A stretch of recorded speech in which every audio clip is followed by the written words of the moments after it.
Good morning प्यारे बच्चों।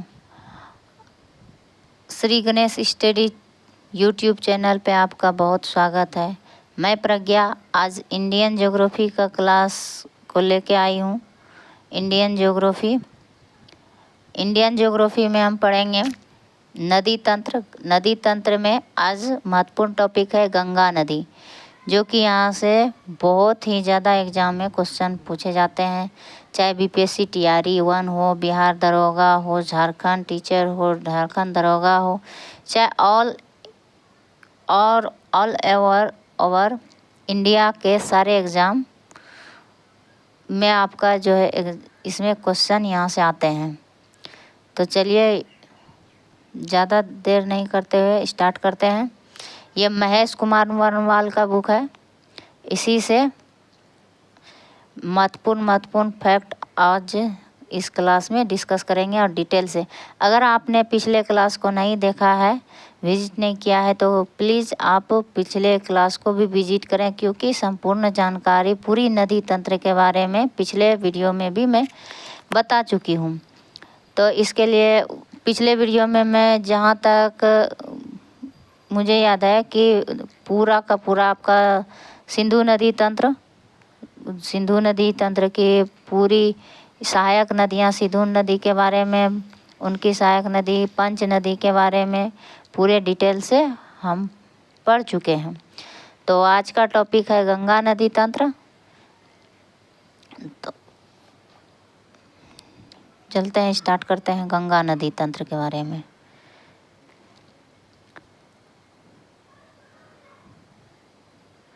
गंगा नदी तंत्र। तो गंगा नदी वास्तव में गंगा नदी, भागीरथी और अलकनंदा नदियों का सम्मिलित रूप है, जो देवप्रयाग के निकट मिलकर गंगा नदी कहलाती है। तो क्या है, गंगा नदी भागीरथी और अलकनंदा का संयुक्त रूप है। ठीक है, इसे मैप में भी हम अच्छे तरह से जानेंगे। तो गंगा नदी भागीरथी और अलकनंदा से निकलती है और देवप्रयाग के निकट मिलकर गंगा कहलाती है। गंगा नदी का मुख्य स्रोत उत्तराखंड में स्थित गंगोत्री हिमनद है। गंगोत्री हिमनद से निकलती है गंगा। यह हरिद्वार के निकट मैदानी भाग में प्रवेश करती है। इसमें दाहिनी ओर से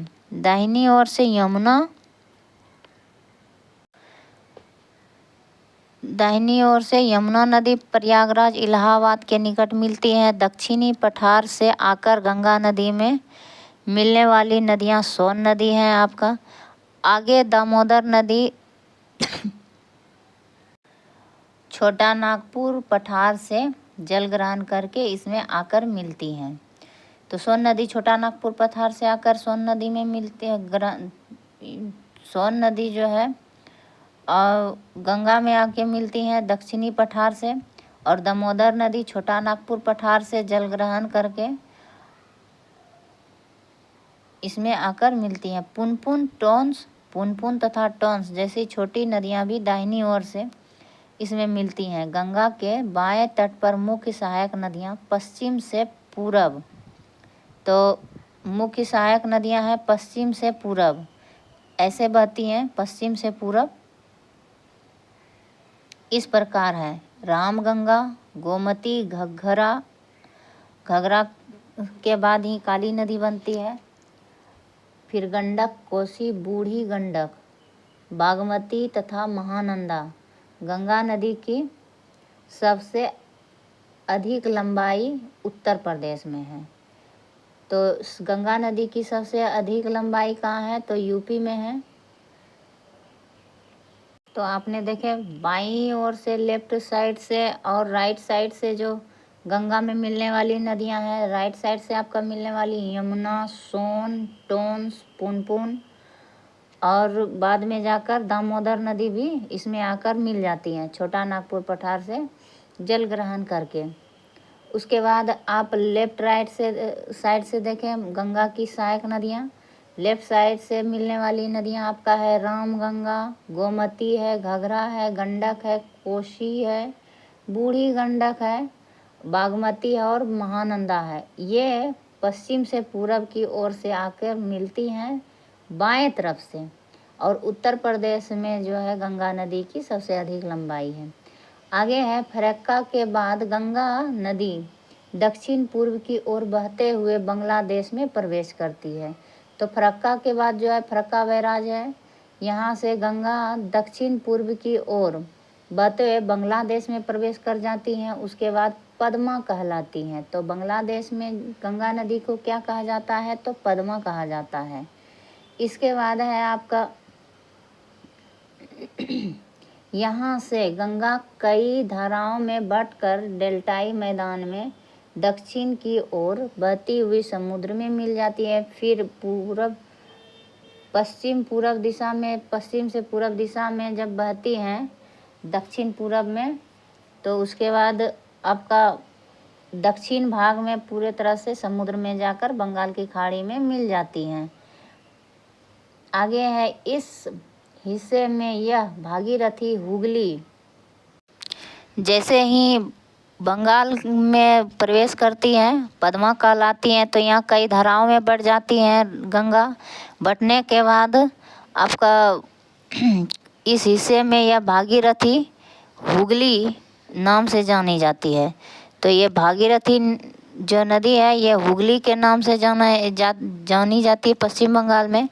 पावना से पहले पूर्व में गोलकुंडा के पास ब्रह्मपुत्र जो यमुना के नाम से पहचानी जाती है। तो ब्रह्मपुत्र नदी जो है बांग्लादेश में किस नाम से जानी जाती है? तो जमुना के नाम से जानी जाती है। गोलकुंडा पावना से पूर्व में, पावना एक स्थान है, वहाँ से पूर्व दिशा में गोलकुंडा के पास जमुना के नाम से जानी जाती है। पद्मा से मिलती है तथा इसकी संयुक्त धारा पद्मा के नाम से आगे बढ़ती है। तो यहाँ से जब जमुना और गंगा जमुना का संगम होता है, गंगा और ब्रह्मपुत्र, तो गंगा आगे बढ़ती है। गंगा आगे बढ़ने के बाद पद्मा कहलाती है। बांग्लादेश में प्रवेश करती हैं तो पद्मा कहलाती है। फिर आपका ब्रह्मपुत्र जब आगे बढ़ती है तो ये बांग्लादेश में जमुना के नाम से जाना जाता है। और जमुना नदी आके गंगा मिलती है तो पद्मा से मिलती है। इनकी संयुक्त धारा, दोनों का मिला हुआ संयुक्त धारा गंगा और ब्रह्मपुत्र पद्मा नाम से जाना जाता है और आगे पद्मा नाम से ही आगे बढ़ती हैं। चांदपुरा के पास मेघना इससे आकर मिलती हैं। तो चांदपुरा के पास जो है आपका बंगाल से निकलती है ये मेघना और बांग्लादेश से। उसके बाद पूरब से आती हुई नदियाँ मेघना इससे आकर चांदपुरा के पास पद्मा में मिल जाती हैं और तत्पश्चात यह मेघना नाम से जाना जाता है। तो मेघना में मिलने के कारण यह मेघना के नाम से जाना जाता है और अनेक जल वितरिकाओं में बढ़कर बंगाल की खाड़ी में मिल जाती हैं। गंगा ब्रह्मपुत्र का डेल्टा विश्व का सबसे बड़ा डेल्टा के नाम से जाना जाता है, जिसका विस्तार हुगली और मेघना, तो ब्रह्मपुत्र का डेल्टा, गंगा का डेल्टा जो है हुगली और मेघना नदियों के बीच में है। सुंदरवन का डेल्टा जो है गंगा ब्रह्मपुत्र का डेल्टा या सुंदरवन का डेल्टा के नाम से ही इसे जाना जाता है। तो हुगली नदियाँ और मेघना नदी के बीच में है।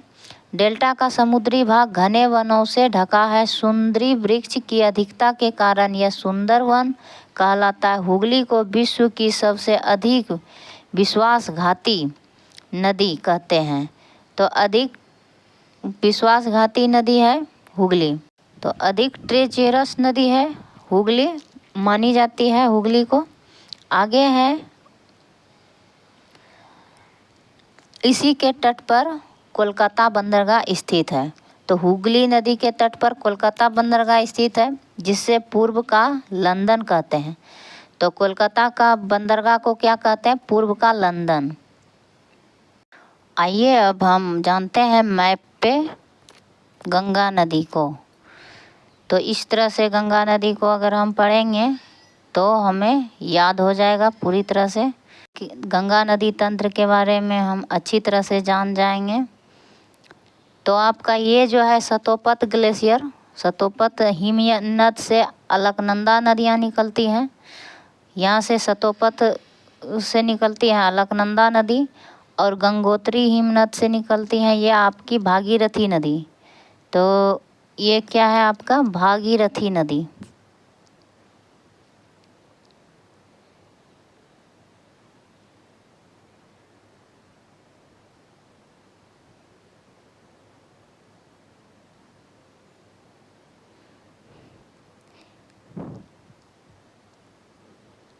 भागीरथी है।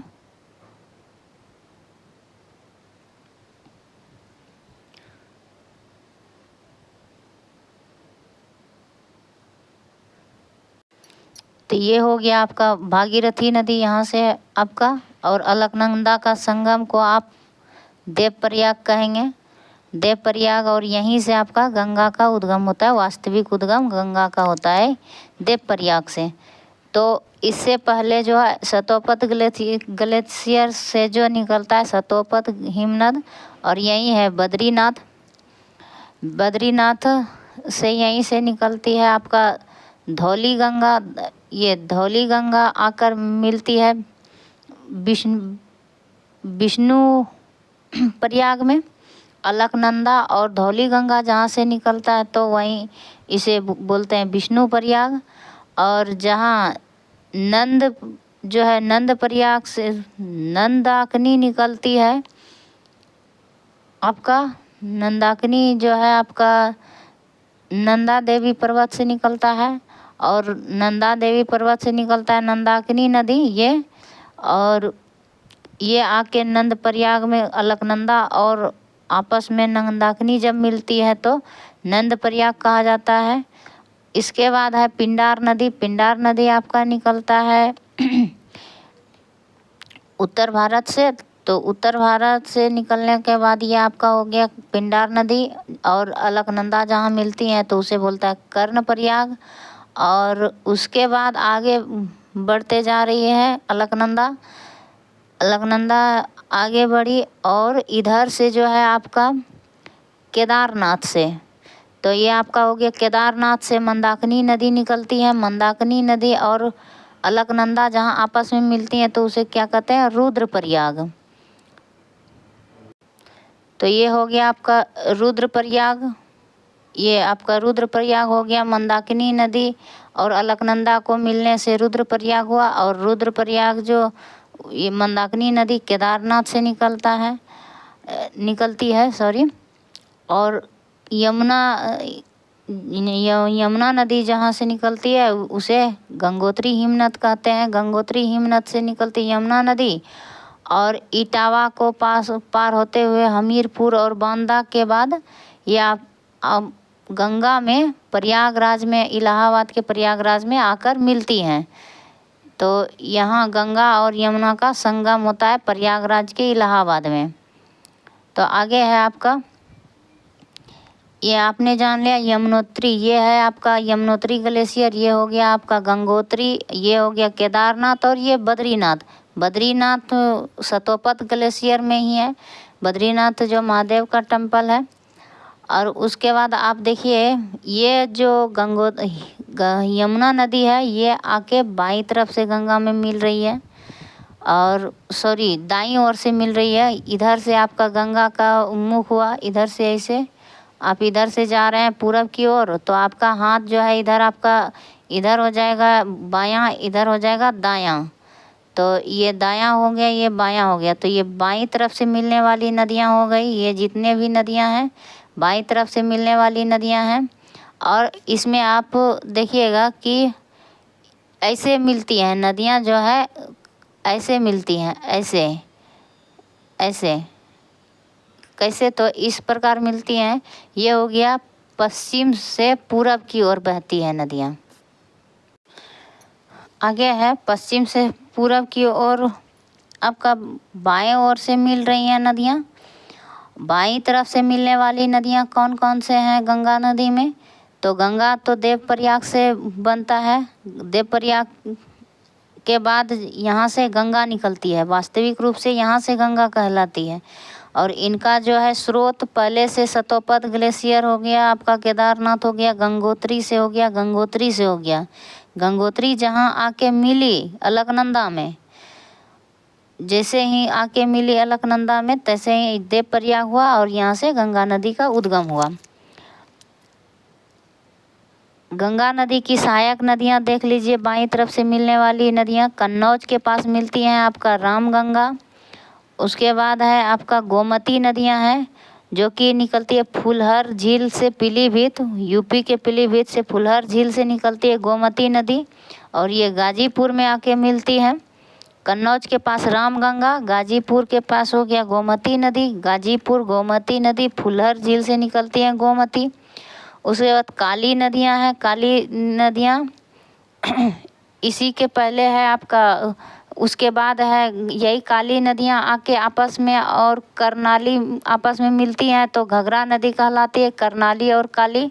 घग्गर नदी बनने के बाद आपका छपरा के पास मिलती हैं गंगा में घघरा नदी, बाईं तरफ से मिलने वाली नदियां हैं। फिर ये गंडक नदी हो गया आपका, ये गंडक नदी हो गया हाजीपुर के बाद मिला, ये गाजीपुर के पास मिला, यूपी से निकलने वाली नदियां गाजीपुर के पास गोमती नदियां मिली और हाजीपुर के पास जो है आपका गंडक नदियां मिली। हाजीपुर पटना से आगे है हाजीपुर और गंडक नदी हाजीपुर में आके मिली गंगा नदी में।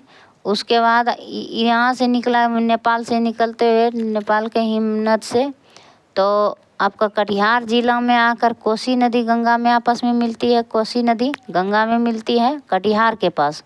कोसी नदी कहाँ मिलती है तो कटिहार के पास मिलती है गंगा में। आगे है महानदी, महानंदा नदी है आपका तिब्बत इधर सिक्किम से इधर से निकलती है महानंदा नदी, सिक्किम नेपाल से होते हुए आपका महानंदा नदी जो है आपका गोदागिरी घाट में आपस में मिलती है गंगा और महानंदा नदी। गंगा और महानंदा आपस में मिलती कहाँ मिलती हैं तो गोदागिरी घाट में मिलती हैं। तो एक बार इस मैप को विजुअलाइजेशन कर लीजिए, व्यूलाइज कर लीजिएगा ना तो अच्छा से आपको माइंड में मैप छप जाएगा। इधर से आपका हो गया यमुना नदी, तो एक इसी से हम सवाल बना देते हैं कि यमुना नदी किधर से मिलती है तो यमुना नदी मिलती हैं दाईं तरफ से मिलने वाली नदियां हैं। दाईं तरफ से कौन कौन सी नदियां मिलती हैं गंगा में तो आपका हो गया पहले यमुना नदी की सहायक नदियां कौन सी है तो चंबल, बेतवा, केन। यमुना की सहायक नदी है चंबल, बेतवा, केन। नीचे से देखिए आप अपने से कि नीचे की ओर से निकल रही हैं चंबल, एमपी के जना पाव पहाड़ी से चंबल की पहाड़ी बोला जाता है जो कि फेमस है चंबल घाटी। और विंध्याचल पर्वत से निकलता है बेतवा, हमीरपुर के पास मिलता है यमुना नदी में। चंबल नदी इटावा के पास मिलती है यमुना नदी में। जना पाव पहाड़ी से निकलती है एमपी के जना पाव पहाड़ी से चंबल नदी। विंध्याचल की पहाड़ी से बेतवा नदी निकलती है, हमीरपुर के पास मिलती है यमुना में।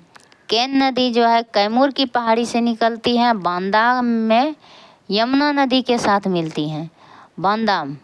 बांदा में यमुना नदी से मिलती है। अब टॉन्स नदी भी कैमूर की पहाड़ी से निकलती हैं। अब ये टॉन्स नदी जो है डायरेक्ट गंगा की सहायक नदियां बनती हैं। तो टॉन्स नदी डायरेक्ट है कैमूर पहाड़ी से निकलती हैं और यमुना में गंगा में मिल जाती हैं। तो आगे है कर्मनाशा नदी, नीचे देखिए दाईं तरफ से मिलने वाली गंगा की सहायक नदी टॉन्स, कर्मनाशा। सोन नदी जो कि अमरकंटक की पहाड़ी से निकलती है, सोन नदी भी, ये भी गंगा की बड़ी सहायक नदियों में से एक है। दामोदर नदी जो कि हुगली नदी आपका फरक्का बैराज के पास मिलेगी। दामोदर नदी गंगा से पहले दामोदर नदी जो है हुगली में मिलेगी, हुगली नदी फिर जाके आपका गंगा नदी में मिलेगी। तो इस प्रकार आपने देखा फिर बाएं ओर से जो मिलने वाली नदियां हैं आपने देख लिया, और दाएं ओर से मिलने वाली नदियां देख, गंगा यमुना की सहायक नदियां आपने देख लिए। यमुना की बाईं तरफ से मिलने वाली सहायक नदियां हैं और दाईं तरफ से एक गंगा है। तो गंगा और रामगंगा, गंगा के पहले रामगंगा मिलती है गंगा में, ये यमुना के पहले रामगंगा मिलती हैं। फिर पीलीभीत से निकलती है गोमती, जो कि यमुना को मिलने के बाद मिलती है। गोमती नदी गाजीपुर में मिलती है और रामगंगा कन्नौज के पास मिलती हैं यूपी में। इसी प्रकार आपका घग्गर नदी छपरा के पास मिलती है। गंडक नदी मिलती है आपका हाजीपुर में, और सोन नदी जो है पटना में जाके गंगा में मिलती है। ये दाईं तरफ से मिलने वाली नदियाँ हुआ। कोसी नदी आपका कटिहार जिला में। तो ये पूरा का पूरा जो है, थोड़ा वीडियो को पॉज करके इसको अच्छा से फिर देख लीजिएगा, 2 बार 3 बार, जितना बार आप थोड़ा सा जितना रिवाइज करेंगे तो ये आपका माइंड में अच्छी तरह से, और यहाँ से 1-2 क्वेश्चन बनता ही बनता है। 1-2 क्वेश्चन एकदम पूरा आता है। हर एक एग्जाम में 2 से 3 क्वेश्चन भी आ जाता है। कभी कभी कहाँ से निकलती है, उसकी सहायक नदियाँ क्या है, यमुना गंगा से निकलने से पहले कौन कौन सी नदी बनाती है। तो आपने देखा विष्णु प्रयाग पहले बनता है, धौली गंगा जो है आके विष्णु अलकनंदा मिलने के बाद विष्णु प्रयाग बनाती है, और उसके बाद नंदाकिनी नदी नंद प्रयाग बनाती है।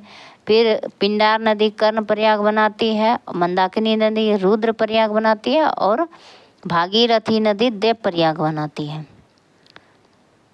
आपने गंगा नदी तंत्र को पूरे अच्छे से कवर कर लिए। तो ये देखिए, अब रामगंगा गंगा की सहायक नदियों में से एक है। पहले गंगा में जो मिलती है रामगंगा मिलती है, और रामगंगा किधर से बहती है, तो बाएं तरफ से मिलने वाली नदियां हैं रामगंगा गंगा में। यह नदी गैरसन के निकट कुमायूं हिमालय में स्थित, कुमायूं हिमालय से स्थित गढ़वाल की पहाड़ी से निकलती है। तो रामगंगा कहाँ से निकलती है, गढ़वाल के पास से निकलती है। कुमायूं हिमालय में स्थित है गढ़वाल पहाड़ी। गढ़वाल की पहाड़ी से कौन सी गंगा निकलती है, तो रामगंगा निकलती है। गैरसन के निकट है, कुमायूं हिमालय के निकट गैरसन है, और वहीं से निकलती है गढ़वाल पहाड़ी से। अपेक्षाकृत छोटी नदियां हैं। इस नदी का उद्गम स्थल एक हिमनद है। तो छोटी नदियां अपेक्षाकृत, यह रामगंगा छोटी नदी है, लेकिन नदी का उद्गम स्थल है एक हिमनद है। आपने देखा हिमनद गढ़वाल की पहाड़ी पे हिमनद है, वहीं के हिमनद से जो है आपका रामगंगा ने, इसलिए इस नदी में वर्षा ऋतु एवं शुष्क ऋतु में पानी की मात्रा बहुत अधिक अंतर मिलता है देखने के लिए। ग्रीष्म ऋतु में कम पानी मिलता है जल इस नदी में, रामगंगा नदी में। वहीं आपका जो है वर्षा ऋतु में रामगंगा में अधिक जल मिलती है। शिवालिक को पार करने के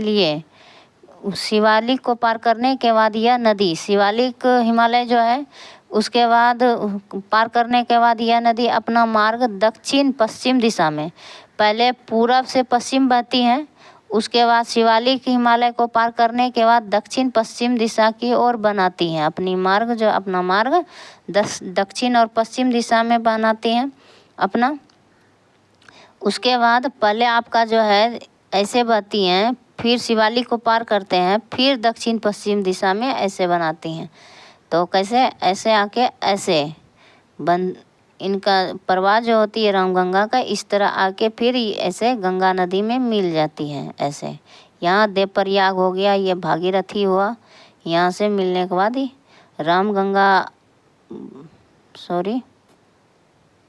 यहाँ से हो गया भागीरथी नदी, यहाँ देवप्रयाग हुआ, यहाँ से आगे बढ़ने के बाद गंगा सबसे पहले रामगंगा इसमें आके मिलती है। उसके बाद है आपका, तो इसमें से क्या है, शिवालिक को पार करने के बाद यह नदियाँ अपना मार्ग दक्षिण पश्चिम दिशा में बदलती है। दक्षिण पश्चिम दिशा की ओर बनाने के बाद यूपी में जो है आपका ये नदी नाजिबाबाद के निकट मैदान में प्रवेश कर जाती हैं। रामगंगा मैदान में प्रवेश करने के बाद अंत में कन्नौज के निकट गंगा में मिल जाती हैं यह नदी। इस नदी की लंबाई जो है 600 किलोमीटर है लंबी। इसका अपवाह क्षेत्र है 32,800 वर्ग किलोमीटर क्षेत्र में फैली हुई है रामगंगा नदी। दूसरी सहायक नदियां हैं गंगा की शारदा, सरयू नदी। ये भी नेपाल में, यह नदी नेपाल हिमालय में स्थित है। तो यह नदी कहाँ है? सरयू नदी, बाएं तरफ से मिलने वाली सरयू नदी है गंगा की सहायक नदी। यह नेपाल हिमालय में स्थित है। सरयू या शारदा कहिए। शारदा नदी मिलाम हिमनद से गोरी गंगा नाम से निकलती है। तो गोरी गंगा नाम से शारदा नदी को क्या कहता है आपका? सरयू या शारदा गोरी गंगा नाम से निकलती है। गोरी गंगा किसे कहता है? तो शारदा नदी को कहा जाता है जो भारत नेपाल सीमा पर काली नदी, भारत और नेपाल सीमा को क्या पर जब प्रवेश करने के बाद भारत नेपाल सीमा पर क्या कहा जाता है? तो काली नदी। शारदा नदी का ही दूसरा नाम है काली नदी नाम से जानी जाती है। उत्तर प्रदेश में बाराबांकी जिले में जब यह घाघरा नदी से मिलती है तो इसे चौक के नाम से जाना जाता है। तो शारदा नदी ही काली नदी के नाम से जाना जाता है। भारत नेपाल सीमा पर काली नदी के नाम से जाना जाता है। यहाँ से क्वेश्चन आएगा कि भारत और नेपाल सीमा पर किस नदी को काली नदी के नाम से जाना जाता है? तो शारदा नदी।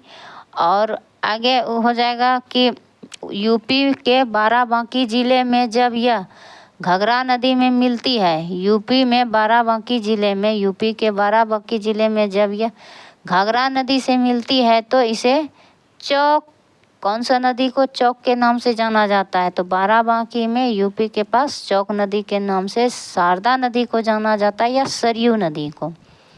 ये दूसरा नंबर हो गया आपका सहायक नदी, बाईं तरफ से मिलने की वाली गंगा की सहायक नदी। आगे है तीसरी बड़ी सहायक नदी है गंगा की गंडक नदी। यह धौलीगिरी एवं एवरेस्ट पर्वत के मध्य नेपाल हिमालय से निकलती है। तो गंडक नदी कहाँ से निकलती है? ये भी नेपाल हिमालय से। शारदा नदी भी नेपाल हिमालय से निकल रही थी। और धौलीगिरी व एवरेस्ट पर्वत के मध्य में। तो आपने देखा धौलीगिरी एवं एवरेस्ट पर्वत से, पर्वत से ही धौली गंगा निकलती है जो कि विष्णु प्रयाग बनाती है अलकनंदा में मिलकर।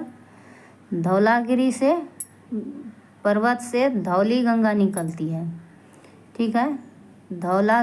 धौलागिरी जो है, धौलागिरी नदी निकलती है धौलागिरी पर्वत से, जो कि ये विष्णु प्रयाग बनाती है। धौलागिरी पर्वत और एवरेस्ट पर्वत के मध्य में है नेपाल हिमालय, और नेपाल हिमालय से निकलती हैं। इसी के बीच में धौलागिरी और एवरेस्ट, इसी के बीच में हो गया नेपाल हिमालय है। नेपाल हिमालय से निकलती हैं गंडक नदी। गंडक नदी या नेपाल के मध्य भाग का जल, नेपाल का जो है नेपाल का जल बहाकर लाती है। तो बीच नेपाल का जल बहाकर बिहार में लाती हैं। बिहार के चंपारण जिले में गंगा के मैदान में प्रवेश करती हैं। तो गंडक नदी कहाँ मिलती हैं? बिहार का चंपारण जिला में गंगा में मैदान, गंगा का जो मैदान होता है वहीं प्रवेश करती हैं एवं पटना के निकट सोनपुर में गंगा से मिलती हैं। तो गंगा मैदान तो बहुत बड़ा क्षेत्र है, उसमें जो है चंपारण जिला में ही गंगा के मैदान में प्रवेश कर जाती है। चंपारण जिला के बाद से बिहार में कहाँ से बिहार में कहाँ से आके मिलती, मतलब कहाँ तो प्रवेश करती हैं? तो बिहार के चंपारण जिले में प्रवेश करती हैं और गंगा के मैदान में चंपारण जिला के बाद गंगा के मैदान में प्रवेश करती है। गंगा के मैदान में प्रवेश करने के बाद पटना के निकट सोनपुर में गंगा से मिलती हैं। तो ये याद रखना है। गंडक नदी कहाँ मिलती है? गंगा, जहाँ गंडक और गंगा का मिलन होता है वहीं सोनपुर का मेला लगता है। तो पटना के निकट सोनपुर में गंगा से मिलती है। ये बहुत ही महत्वपूर्ण नदी हो गया गंगा के सहायक नदियों में से, क्योंकि ये सोनपुर मेला यहाँ लगता है। गंगा और गंडक नदी के संगम पर सोनपुर मेला लगता। और इसी के बाद जो है नदी अपना मार्ग परिवर्तन के लिए प्रसिद्ध है। तो यहीं से जो है सोनपुर गंडक नदी जब सोनपुर में मिलती है, सोनपुर में मिलने के बाद जो है अपना मार्ग टेढ़ा मेढ़ा इधर उधर बदलते रहती है। ऐसे ऐसे करके अपना मार्ग कभी इधर कभी इधर, ये अपना मार्ग जो है बदलते रहती हैं। कभी ये बंद हो गया तो अब यही आके इसमें आके मिलकर फिर यहाँ से निकला, इसका मार्ग फिर यहाँ से निकला। ऐसे मार्ग बदलने में जो है गंडक नदी फिर प्रसिद्ध हो गई। इसकी कुल लंबाई क्या है? गंडक नदी की कुल लंबाई है 425 किलोमीटर है, तथा इसका अपवाह तंत्र जो है आपका तो 48,500 वर्ग किलोमीटर क्षेत्र में फैला हुआ है। जैसे रामगंगा से इसके गंडक नदी का जो है वर्ग क्षेत्र किलोमीटर ज़्यादा है। और भारत में 9,540 वर्ग किलोमीटर क्षेत्र में फैला हुआ है।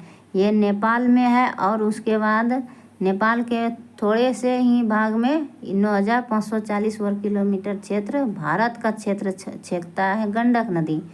और 48,500 वर्ग किलोमीटर क्षेत्र, इनमें से 9,540 वर्ग क्षेत्र घटा दीजिए, जितना बचता है तो वो पूरा का पूरा आपका नेपाल में छेकता है ये क्षेत्र। ठीक, आगे है गंगा की सबसे महत्वपूर्ण और सबसे बड़ी कोसी सहायक में से है सबसे बड़ी कोसी नदी। अब है कोसी नदी के बारे में। चौथा नंबर है कोसी नदी, बाएं ओर से मिलने वाली सबसे बड़ी सहायक नदियों में से एक है। तो गंगा की सबसे बड़ी सहायक नदियों में से एक है कोसी नदी, जो एक पूर्ववर्ती नदी है। तो पूरब से आकर मिलती हैं, पूर्ववर्ती नदियां हुआ पूरब से आकर मिलने वाली नदियां कोसी नदी है। यह 7 नदियों से मिलकर बनती है। कोसी नदी कितने नदी से मिलकर बनती है? तो 7 नदी से। इसकी मुख्य धारा अरुण एवरेस्ट पर्वत के उत्तर में तिब्बत फुंगचू से निकलती है। नेपाल में मध्य हिमालय को पार करते ही पश्चिम की ओर इसमें सुनकोसी तथा पूरब की ओर से तमूर कोसी आकर मिल जाती हैं। तो मध्य नेपाल में मध्य हिमालय को जैसे ही पार करती हैं तो पश्चिम की ओर से इसमें सुनकोसी आकर मिलती है, कोसी नदी में सुनकोसी। अब पूरब से जो है तमूर कोसी आकर मिलती है पूरब की ओर से। पश्चिम से आकर मिलती हैं सुनकोसी, पूरब से आकर मिलती हैं तमूर कोसी, और ये बन के मिल जाता है कोसी नदी। और इसके पहले मिलता है मुख्य धारा में मिलता है अरुण कोसी, जो कि एवरेस्ट पर्वत के उत्तर में तिब्बत फुंगचू से निकलती है अरुण नदी। तो अरुण से मिलने के बाद जो है अरुण से में ये दोनों मिलती है और आकर मिल जाती है। अरुण से मिलने के बाद यह सप्त कोसी बन जाती है। तो ये तमूर कोसी, सुन कोसी, अरुण जो है आकर अरुण नदी में आकर मिलती हैं। उसके बाद सप्त कोसी बन जाती है। और छोटी छोटी नदियां हैं जो कि इसकी सहायक नदी हैं, जो कि 7 नदियां हैं। इनमें से 4 नदी मुख्य है। यह नदी 730 किलोमीटर लंबी है। तो यह नदी कितनी किलोमीटर लंबा है? 730 किलोमीटर कोसी नदी की लंबाई है। इसका अपवाह क्षेत्र है 46,900 वर्ग किलोमीटर क्षेत्र में फैली हुई है। इसमें 21,500 वर्ग किलोमीटर भारत में है। तो 21,000 जो है सबसे अधिक हो गया आपका 21,000, यानी कि गंगा 2525 लंबाई है और भारत में ही उसके ये 2525 वर्ग किलोमीटर में फैला हुआ है। और 21,000 वर्ग नहीं 2525 किलोमीटर और ये 21,500 वर्ग किलोमीटर क्षेत्र में कोसी नदी फैली हुई है भारत में। 21,500 वर्ग किलोमीटर क्षेत्र में भारत में फैली हुई है। प्रायः मार्ग बदलने की प्रवृत्ति के कारण इसे बिहार का शोक कहा जाता है। ये भी बहुत ज़्यादा मार्ग बदलती है और बिहार का शोक के नाम से जाना जाता है। यह नदी किस नाम से जानी जाती है? बिहार की शोक के नाम से जानी जाती है। ये भी बहुत ज़्यादा मार्ग बदलती है अपना। 730 किलोमीटर लंबी नदी है ये और 40,900 वर्ग किलोमीटर क्षेत्र में फैली हुई है, जो कि 21,500 वर्ग किलोमीटर क्षेत्र भारत में है। इसकी लंबाई भारत में फैली हुई है। 21,500 वर्ग किलोमीटर वर्ग क्षेत्र में फैली हुई है। और यह नदी जो है पूर्ववर्ती नदी आपका हो गया, पूरब से आने वाली गंगा, पूरब से आके गंगा में मिलती है। यह 7 नदियों से मिलकर बनी हुई है और इसकी मुख्य धारा जो है, इसका मुख्य धारा अरुण एवरेस्ट पर्वत के उत्तर में एवरेस्ट के उत्तर में जो है, एवरेस्ट पर्वत के उत्तर में तिब्बत है। तिब्बत में जो फंगचू है, फंगचू से निकलती है। ठीक है, फंगचू से कहाँ से निकलती है? फंगचू से निकलती है अरुण में आके मिलती है सुनकोसी, तमुर कोसी, फिर यहाँ से अरुण में आके फिर आकर कोसी मिल जाती है और सप्तकोसी बनाती है अरुण कोसी मिलने के बाद, और उसके बाद कोसी नदी कहलाती है। ठीक है, इसके बारे में बहुत अच्छे से डिटेल से पढ़ लिया अब है आपका महानंदा नदी। तो 5वां नदी जो है बाएं तरफ से मिलने वाली गंगा की 5वीं नदी महानंदा नदी है। यह पश्चिम बंगाल में दार्जिलिंग की पहाड़ी से निकलती है। तो ये पश्चिम बंगाल जो है, वेस्ट बंगाल में जो स्थित है दार्जिलिंग की पहाड़ी, उसी से कौन सी नदी निकलती है? लास्ट में महानंदा नदी, तथा सिलीगुड़ी के समीप तीक्ष्ण वक्र बनाती है। तो तीव्र मोड़ लेती है ऐसे करके तीव्र मोड़ लेती हैं और आके इसमें गंगा में मिल जाती हैं।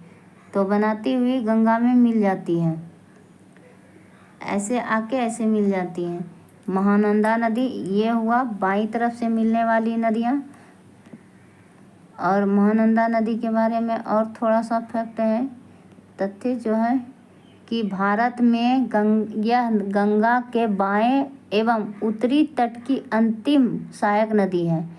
तो ये जो है आपको फैक्ट याद रखना है कि उत्तरी तट की अंतिम सहायक नदी है और बाएं तरफ से मिलने वाली अंतिम नदी है महानंदा नदी। और ब्रह्मदेव के निकट प्रसिद्ध नहर निकाली गई है। तो ब्रह्मदेव इससे जो है एक नहर निकाली गया है। कहाँ? ब्रह्मदेव के निकट एक प्रसिद्ध नहर निकाली गई है महानंदा नदी से। ठीक है, अब बाएं तरफ से मिलने वाली नदियाँ, गंगा की बाएं तरफ से मिलने वाली नदियाँ का पूर्ण डिटेल एनालिसिस हो गया। और इससे जितना महत्वपूर्ण फैक्ट था, तथ्य, उसे निकाल कर आपके सामने रख दिए हैं। और बाएं गंगा से मिलने वाली, बाएं तरफ से मिलने वाली सहायक नदियों के बारे में आपने अच्छा से डिटेल से पढ़ लिया। और इसका जो है, इसके पिछले क्लास में जो हमने पढ़े थे तो उसका थोड़ा रिवीजन कर लेते हैं। तो हमने आज क्या क्या जाना? गंगा नदी तंत्र को मैप में जाना। और आपका रामगंगा, शारदा नदी को काली नदी के नाम से भी जाना जाता है, चौक नदी के नाम से भी जाना जाता है। थोड़ा सा और रिवीजन कर लेते हैं, थोड़ा सा क्या क्या हमने पढ़ा। तो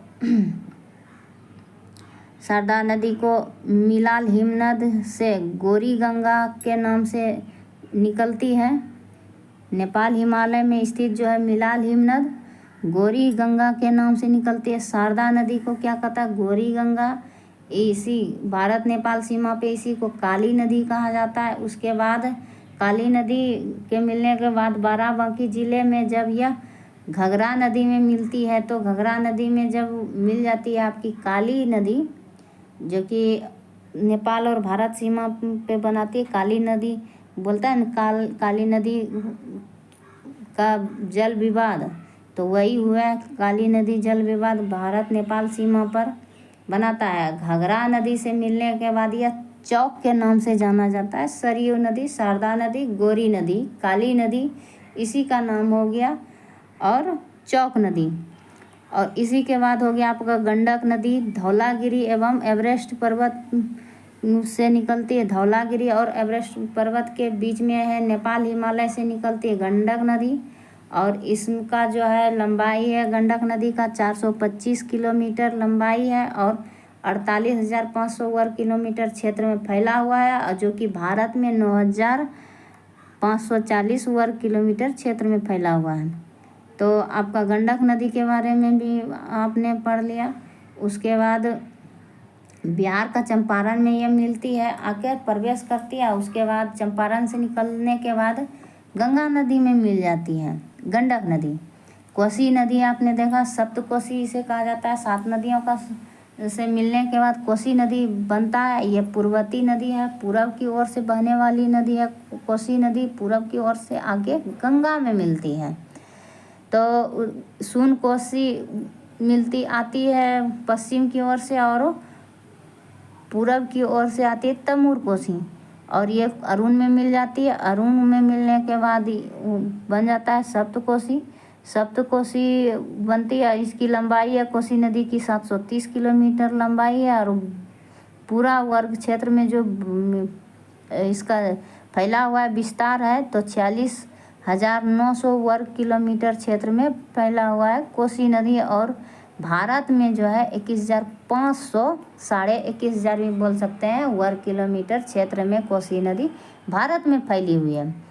और कोसी नदी जो है गंगा की सहायक नदियां हो गई। और ये कहाँ से निकलती है? तिब्बत के फंगचू से निकलती है। तिब्बत एवरेस्ट हिमालय में जो है उत्तर में फंगचू से निकलती है। फंगचू ये याद रखना है आपको, तिब्बत के फंगचू से। और फिर उसके बाद आपने देखा महानंदा नदी जो कि दार्जिलिंग से निकलती है।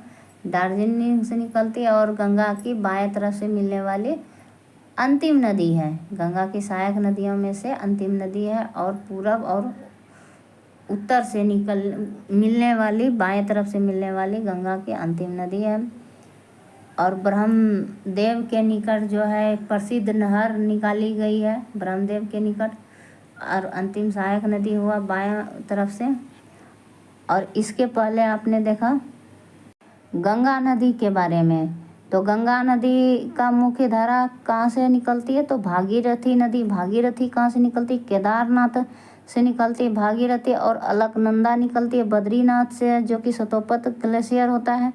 अलकनंदा नदी निकलती है। अलकनंदा नदी में आकर आपका मिलता है तो अलकनंदा नदी में आकर मिलती है आपका जो है धौलागिरी नदी। धौलागिरी पहाड़ी से निकलती है, और एवरेस्ट के पहाड़ी से उधर से जो हिमनद है धौलागिरी पहाड़ी से निकलती है। नदी धौलागिरी से निकलने के बाद वहाँ बनाती है विष्णुप्रयाग। अलकनंदा में मिलने के बाद विष्णुप्रयाग बनता है। विष्णुप्रयाग फिर आगे बढ़ती है अलकनंदा से ही। उसके बाद उसमें मिलता है कौन सी नदी? तो विष्णुप्रयाग के बाद आपका आ जाता है नंदप्रयाग, जो कि नंदाकिनी नदी से मिलकर बनता है, और अलकनंदा से नंदप्रयाग। उसके बाद कर्णप्रयाग पिंडार नदी से मिलकर बनती है, पिंडार नदी और अलकनंदा। कर्णप्रयाग, विष्णुप्रयाग, नंदप्रयाग, कर्णप्रयाग, रुद्रप्रयाग। मंदाकिनी से बनती है रुद्रप्रयाग। उसके बाद केदारनाथ से निकलती है मंदाकिनी नदी, जो कि रुद्रप्रयाग बनाती है। और पिंडार नदी से और अलकनंदा से कर्णप्रयाग बनाती है। और उसके ऊपर में आपका आ जाता है नंदप्रयाग, जो कि नंदाकिनी से और अलकनंदा से मिलकर बनाती है। धौलागिरी जो है पहाड़ी से निकलती है धौली गंगा, जो कि विष्णुप्रयाग बनाती है अलकनंदा में मिलकर। और अलकनंदा नदी कहाँ से मिलती है? सतोपत ग्लेशियर, जो कि बद्रीनाथ में है। ठीक है, बद्रीनाथ के सतोपत ग्लेशियर हिमनद से निकलती है। ये आपने देखा। फिर रामगंगा जो है पहला है मुख्य धारा में मिलने वाली, गंगा की मुख्य धारा में मिलने वाली रामगंगा सहायक नदी है, बाईं तरफ से मिलने वाली। ये कन्नौज के पास मिलती है। कन्नौज के पास ये क्या है, गैरसन के निकट कुमायूं हिमालय से निकलती है रामगंगा। गैरीसन के निकट जो है कुमायूं हिमालय में स्थित है, गढ़वाल पहाड़ी से निकलती है। रामगंगा कहाँ से निकलती है, तो गढ़वाल के पहाड़ी से निकलती है ये रामगंगा, और कुमायूं हिमालय में स्थित है गढ़वाल पहाड़ी। और यहीं के इसके बाद जो है उद्गम स्थल है ये, और ये छोटी नदी है, ज़्यादा बड़ी सहायक नदी में से नहीं है गंगा की। और इसी में जो है वर्षा ऋतु में अधिक पानी हो जाता है और उस ग्रीष्म ऋतु में इसका पानी सूख जाता है, कम रहता है लेकिन रहता है सालों भर पानी। क्योंकि हिमालय से हिमनद से बनी है ये नदियाँ, तो सदाबहार नदियाँ ही हैं। नाजिबाबाद के निकट ये जो है गंगा मैदान में प्रवेश कर जाती है। निकट में उत्तर प्रदेश में नाजिबाबाद के निकट में मैदान में प्रवेश कर जाती है। नाजिबाबाद में यूपी के नाजिबाबाद में 600 किलोमीटर इसकी लंबाई है। कितना है, 600 किलोमीटर रामगंगा की लंबाई है। और उसके बाद है इसका 32,800 वर्ग किलोमीटर क्षेत्र में फैला हुआ है रामगंगा। तो आप रामगंगा के बारे में जान गए। उसके बाद है आपका गोमती नदी। गोमती नदी इसके पहले आपका आ जाएगा शारदा नदी, जो सरयू नदी कहेंगे।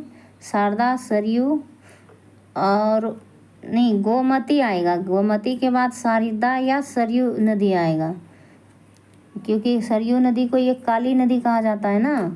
गौरी नदी, काली नदी, ये गौरी गंगा और काली नदी, इसी को सरयू नदी को या शारदा नदी को ही कहा जाता है।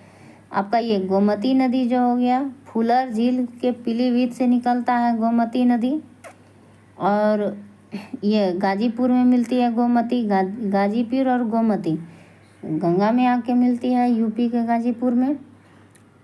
उसके बाद आपका काली नदी निकलती है। काली नदी आपका निकलती है कहाँ से, मिलान हिमनद से, गौरी गंगा के नाम से निकलती है। नेपाल हिमालय में स्थित है मिलान गंगा। मिलान हिमनद से, मिलान गंगा नहीं, मिलान हिमनद से निकलती है। उसके बाद भारत नेपाल सीमा में जो ये प्रवेश की, यहाँ से निकलती है। और भारत नेपाल सीमा में जैसे प्रवेश करती है तो काली नदी के नाम से जानी जाने लगी, काली नदी के नाम से जाने लगी। तो गंडक नदी के बारे में आपने देखा कि पटना के पास हाजीपुर में मिलता है। हाजीपुर में, पटना के पास नहीं, हाजीपुर में ही सोनपुर का मेला लगता है। और इसके पहले ही आपका गंडक नदी धौली गंगा और एवरेस्ट की चोटी के बीच में जो स्थित नेपाल हिमालय से निकलता है। इसका लंबाई भारत में हो गया 9,540 वर्ग किलोमीटर क्षेत्र में फैला हुआ है गंडक नदी। और पूरा इसका लंबाई है 48,500 वर्ग किलोमीटर क्षेत्र है। भारत में हो गया 9,540 वर्ग किलोमीटर क्षेत्र। और इसकी लंबाई कितना है, पूरा का पूरा लंबाई 425 वर्ग नहीं, 425 किलोमीटर इसकी लंबाई है। ये हो गया आपका गंडक नदी के बारे में। अब कोसी नदी के बारे में आपने पढ़ा, कोसी नदी के बारे में आपने जाना। कोसी नदी आपका जो है 7 नदियों से मिलकर बनती है, और ये गंगा की सहायक नदियों, बड़ी सहायक नदियों में से एक है। तो बड़ी सहायक नदियों में से एक है कोसी नदी, 7 नदियों से मिलकर बनती है। और यह जो है तिब्बत, इधर आपका तिब्बत हो गया, तिब्बत के फुंगचू, तिब्बत के फुंगचू से निकलती है। फुंगचू से निकलती है ये कोसी नदी। और अरुण कोसी जो इसका मुख्य धारा है। अरुण कोसी क्या है, ये अरुण कोसी है। अरुण कोसी में ही आके मिलती है पहले सोन कोसी, ये पश्चिम की ओर से आके मिलती है सोन कोसी। और इसी अरुण कोसी में ही आके मिलती है इधर से तमूर कोसी। और उसके बाद ये बनाती है कोसी नदी, ठीक है। इसकी लंबाई है 730 किलोमीटर लंबाई है कोसी नदी की। और भारत में इसकी लंबाई कितना है? 21,000 वर्ग किलोमीटर क्षेत्र में भारत में फैली हुई है कोसी नदी। 21,500 वर्ग क्षेत्र में फैली हुई है कोसी नदी। उसके बाद 46,900 वर्ग किलोमीटर इसका पूरा क्षेत्र में फैला हुआ है। भारत में 21,000 है, 46,900 वर्ग किलोमीटर क्षेत्र में पूरी क्षेत्र में फैली हुई है कोसी नदी। उसके बाद आपका महानंदा नदी आ जाता है। महानंदा नदी बंगाल का दार्जिलिंग से निकलता है, पश्चिम बंगाल के दार्जिलिंग की पहाड़ी से निकलती है। सिलीगुड़ी के समीप जो है ये तीक्ष्ण मोड़ लेती है। क्या है? ऐसे आके गंगा में मिल जाती है। तीक्ष्ण मोड़ लेके कहाँ पे? सिलीगुड़ी के पास तीक्ष्ण मोड़ लेके गंगा में मिलती है। और ये बाईं तरफ से मिलने वाली नदियाँ अंतिम और बाईं और उत्तर तरफ से मिलने वाले उत्तरी तट नदियाँ अंतिम है महानदी। और ब्रह्मदेव जो है, ब्रह्मदेव एक स्थान है, ब्रह्मदेव के पास जो है एक प्रसिद्ध नहर है, महानंदा नदी पे ही बनाया गया है। ठीक है, आपने देखा गंगा नदी के सारी, और इधर दाएं तरफ से यमुनोत्री से निकलती है यमुना नदी।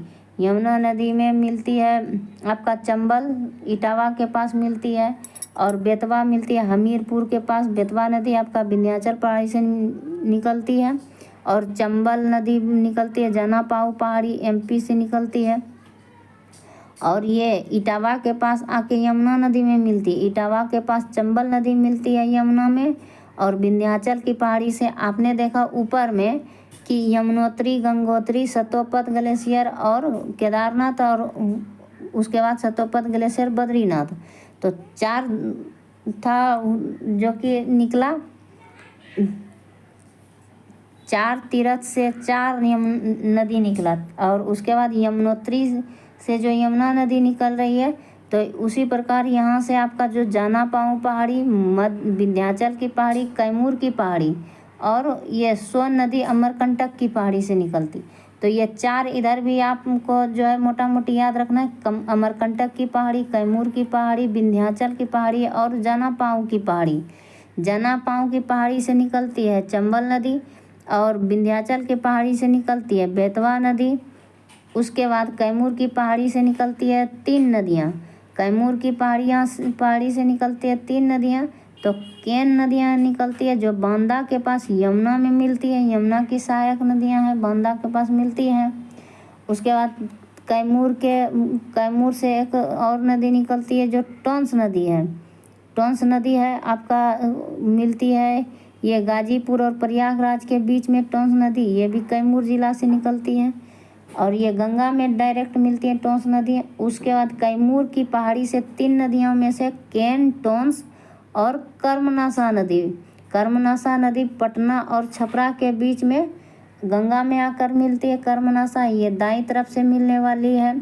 कौन कौन से है दाईं तरफ से मिलने वाली नदी? तो चंबल, बेतवा, केन, याद ऐसे रखना, चंबल, बेतवा, केन, ऐसे नहीं रखना याद, चंबल, बेतवा, केन, तो ये ऊपर नीचे हो जाएगा। इसीलिए चंबल, बेतवा, केन, टोंस, कर्मनासा पटना और छपरा के बीच में आके मिलती है गंगा नदी में। उसके बाद लास्ट है दाईं तरफ से मिलने वाली नदी और दक्षिण तरफ से सोन नदी। ठीक है, सोन नदी, और जो कि पटना में आके मिलती है, सोनभद्र, यही सोन नदी पटना में आकर मिलती है। ये अमरकंटक की पहाड़ी से निकलती है सोन नदी। और सोन नदी की लंबाई आपका हो जाएगा कितना? 780 किलोमीटर क्षेत्र में। और सोन नदी को स्वर्ण रेखा नदी भी कहा जाता है, स्वर्ण नदी भी कहा जाता है। स्वर्ण नदी के नाम से भी सोन नदी को जाना जाता है। स्वर्ण रेखा नहीं, सॉरी, स्वर्ण रेखा हो गया पूरी की पूरी झारखंड से ही निकलती है, आगे जाके बंगाल की खाड़ी में स्वर्ण रेखा नदी मिल जाती है। तो ये स्वर्ण नदी है, इसमें भी सोना मिलता है, तो स्वर्ण नदी भी कहा जाता है। तो स्वर्ण रेखा नदी नहीं, यानी स्वर्ण रेखा नहीं याद रखना है, तो ये नहीं याद रखना है, ये है स्वर्ण नदी। स्वर्ण नदी को स्वर्ण नदी के नाम से भी जाना जाता है। ठीक है, आज का क्लास यहीं तक समाप्त होते हैं। और पूरा क्लास देखने के लिए आपको बहुत बहुत धन्यवाद। आपने जाना नदी तंत्र के बारे में, सॉरी, ये क्या है कि आपको पिछले क्लास का भी मैप के थ्रू को सिंधु नदी के थ्रू मैं आपको एक बार सिंधु नदी को भी मैं रिवाइज करवा देती हूँ। सिंधु नदी के बारे में अभी जानते हैं मैप पे। कल का क्लास में जो है, पिछले क्लास में हमने क्या पढ़ा था उसे एक बार जान लेते हैं, ठीक है।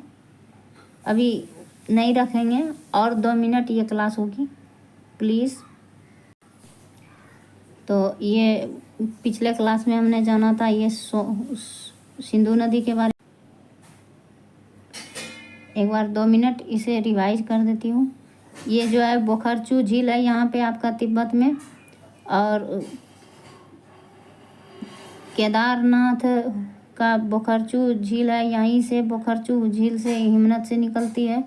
बोखरचू झील नहीं है, बोखरचू ग्लेशियर से ये सिंधु नदी यहाँ से निकलती है। सिंधु नदी की सहायक नदियाँ ये जो है आपकी इधर से बहती है, तो इसकी दाएं तरफ से मिलने वाली श्योक नदी हो गया, श्योक नदी की दाएं तरफ से मिलने वाली हो गया नुब्रा नदी, और इधर से जो है जास्कर नदी आके सिंधु में मिलती है बाएं तरफ से, और यहाँ से आपका सिंधु नदी इधर से आके यहाँ बंगाल की खाड़ी में गिर जाती है। सिंधु नदी की हो गया आपका श्योक नदी बाएं तरफ से, भारत की एकमात्र दाएं तरफ से मिलने वाली एकमात्र श्योक नदी है, सहायक नदी। और गिलगित नदी यहाँ से निकलती है और सिंधु नदी में मिल जाती है। ये आपका बाएं तरफ से मिलने वाली नदी हुआ जास्कर, और भारत में मिलने वाली नदियाँ जास्कर और ये गिलगित नदी। उसके बाद आपका जो है यहाँ से झेलम नदी निकलती है, यहाँ से झेलम नदी। एक किशन गंगा है, किशन गंगा ये हुआ, और यहाँ से हो गया आपका झेलम नदी। हाँ, यहाँ से आपका हो गया ये झेलम नदी, यहाँ जो कि सतलुज नदी में आके मिलती है। झेलम नदी पहले, और उसके बाद यहाँ से हो गया आपका चिनाब नदी, झेलम चिनाब, और झेलम चिनाब यहाँ। उसके बाद हो गया ब्यास नदी, ब्यास नदी आके ये हो गया रावी नदी। उसके बाद हो गया ये ब्यास नदी हो गया, ब्यास नदी आकर मिलती है पहले सतलुज की सहायक नदियाँ हुआ ब्यास नदी, फिर सतलुज आगे बढ़ती है। उसके बाद यहाँ मिठान कोट के पास जो है, पंजाब प्रांत में मिठान कोट है, मिठान कोट के पास जो है आपका सिंधु नदी में आकर मिलती है सतलुज, और इधर से रावी नदी, सतलुज, रावी, चिनाब और झेलम आपस में यहाँ मिलती है मिठान को कोट के पास। और यहाँ आके पांचों नदियाँ मिलके इसे पंचनद कहा जाता है। क्या कहा जाता है? पंचनद। तो पंचनद के नाम से जाना जाता है ये झेलम, चिनाब, रावी, सतलुज, ब्यास। पंचनद के नाम से जाना था। झेलम का सहायक नदी यहाँ से निकलती है जो कि मिलती है किशन गंगा के नाम से जाना जाता है। और ये जो है पाकिस्तान, और झेलम नदी जो है पाकिस्तान और हिंदुस्तान के सीमा रेखा के बीचों बीच बहती है। उसके बाद यहाँ से दाईं तरफ से ये सब हो गया, बाईं तरफ से मिलने वाली नदियाँ सिंधु की सहायक नदियाँ। इधर से काबुल नदी आके दाएं तरफ से मिलती है, स्वात नदी आके मिलती है, कुनार नदी आगे मिलती है पहले इसमें, और ये काबुल नदी डायरेक्ट जाके फिर सिंधु नदी में मिल जाती है। कुर्रम नदी है हो गया सिंधु की दाईं तरफ से मिलने वाली सहायक नदी कुर्रम। तोची नदी हो गया कुर्रम की सहायक नदी, और फिर कुर्रम आके सिंधु नदी में आके मिल जाती है। फिर गोमल नदी हो गया, गोमल नदी सिंधु की सहायक नदी दाएं तरफ से मिलने वाली नदी हुआ। कुंडार और झोब नदी जो है आपका गोमल की सहायक नदियां हैं, और ये तीनों आके फिर सिंधु नदी में आके मिल जाती हैं। उसके बाद यहाँ आपका कराची के पूरब में जो है मैदान में आती है सिंधु नदी। मैदान में आने के बाद कराची के पूर्व दिशा में मैदान में आने के बाद जो है बंगाल, उसके बाद बंगाल की खाड़ी में जाकर मिल जाती है, गिर जाती है सिंधु नदी। ठीक है, और सिंधु नदी की लंबाई आपका हो जाएगा 28,080 किलोमीटर फैला हुआ है। 28,080 किलोमीटर फैला हुआ है। सिंधु नदी की लंबाई है 28,080 किलोमीटर। अब भारत में इसकी लंबाई है 1114, यानी कि 1,114 किलोमीटर लंबाई है भारत में, है ना। कि इसे मैप में तो देख लिया, 2 मिनट आप थ्योरी भी देख लीजिए सिंधु नदी के बारे में। 2 मिनट थ्योरी में पूरा कवर हो जाएगा। तो ये रहा थ्योरी। सिंधु नदी जो है तिब्बत के मानसरोवर झील से निकलती है, बोखरचू ग्लेशियर से।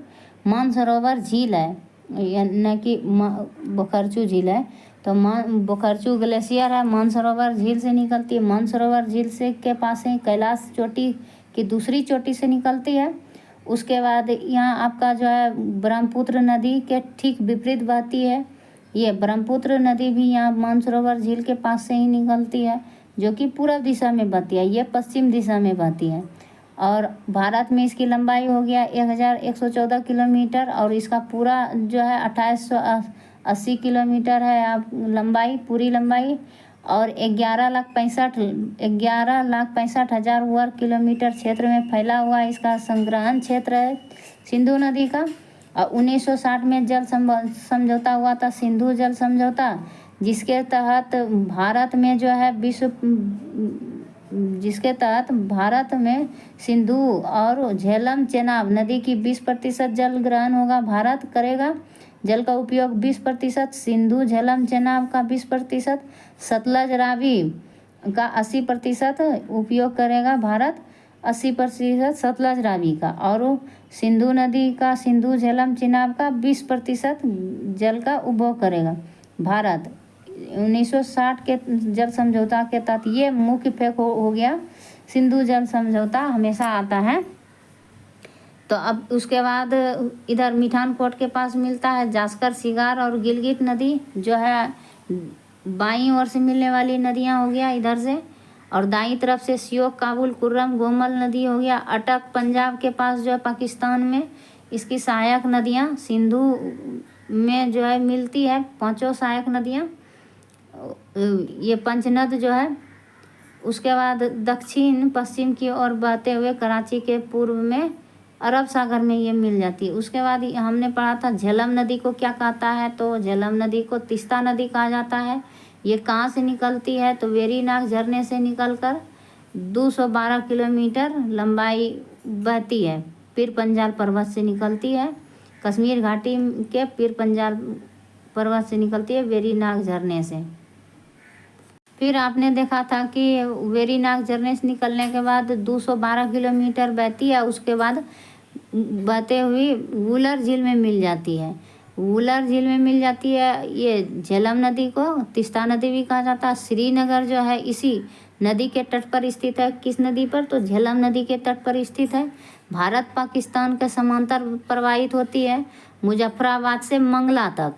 ठीक है, भारत पाकिस्तान सीमा तक मुजफ्फरपुर में शुरू होती है, मुजफ्फरपुर में, और मंगला तक बहती है, भारत और पाकिस्तान के सीमा के बीचों बीच। ठीक है, कश्मीर घाटी में जो है अनंतनाग से लेके बारामूला, अनंतनाग से बारामूला तक झेलम नदी का नौकागम होता है। तो कश्मीर घाटी में होता है, अनंतनाग झील है एक,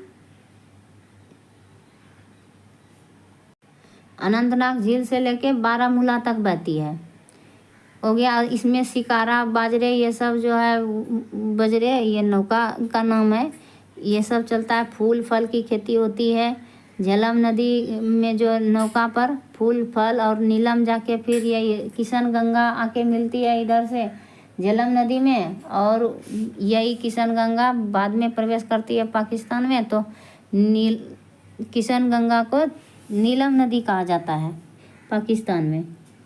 और चिनाब नदी को पुराण में कहा जाता है अस्कनी के नाम से जाना जाता था। चंद्र और भागा के नाम से दो नदी था, चंद्रा और भागा, 2 नदियों के संयुक्त रूप से चिनाब नदी बना। और ये हिमाचल प्रदेश में चंद्रा भागा है, हिमाचल प्रदेश के लाहौल घाटी और बड़ा लचा दर्रे से निकलती है, लाहौल से निकलती है। चंद्रा नदी और भागा नदी बड़ा लचा नदी से हिमाचल प्रदेश से निकलती है। और उसके बाद बनती है चेनाब नदी। क्या कहता है चेनाब नदी को? अश्कनी कहा जाता है। अब आगे है पुरुषनी। पुरुषनी इरावती नदी, इसी का नाम है रावी नदी। और ब्यास कुंड से रोहतांग दर्रे के समीप से कुल्लू, कांगड़ा, हिमाचल प्रदेश के कांगड़ा जिले के कुल्लू पहाड़ी में रोहतांग दर्रे के समीप है इसका उद्गम स्थल। तो कुल्लू पहाड़ी के रोहतांग दर्रे से निकलती है। व्यास कुंड से ब्यास नदी निकलती है। और ब्यास कुंड से इसी के निकट से ब्यास नदी भी निकलती है, ब्यास कुंड से।